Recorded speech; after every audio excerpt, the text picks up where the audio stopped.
অস্ত্র হাতে যুদ্ধ করা সহজ, কিন্তু জেলের ভেতর অমানসিক নির্যাতন সহ্য করেও মুখ না খোলা এই অসাধ্য সাধন করেছিলেন এক সাধারণ ঘরের বিধবা নারী, ভারতের বিপ্লবী আন্দোলনের প্রথম নারী রাজবন্দী ননিবালা দেবী।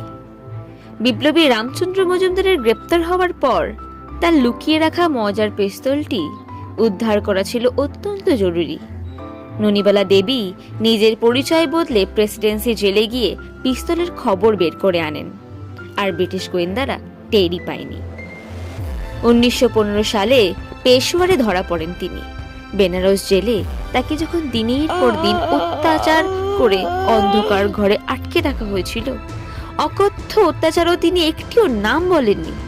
পুলিশের জেরায় তার সাহসী উত্তর ছিল, আমি আমার দেশের জন্য প্রাণ দিতে রাজি, কিন্তু বিশ্বাস ভঙ্গ করতে নয়।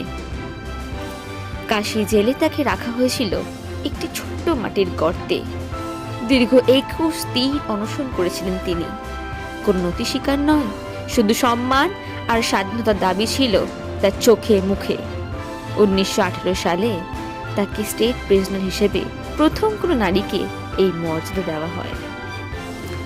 বিপ্লবের ইতিহাসে তিনি কেবল একটি নাম নন, তিনি ছিলেন এক জ্বলন্ত শিখা, যিনি দেখিয়েছিলেন নিঃস্বার্থ দেশপ্রেমের সংজ্ঞা। আজ যখন আমরা স্বাধীনতার নিঃশ্বাস নিই, তখন যেন ভুলে না যাই এই অগ্নিকন্যার কথা।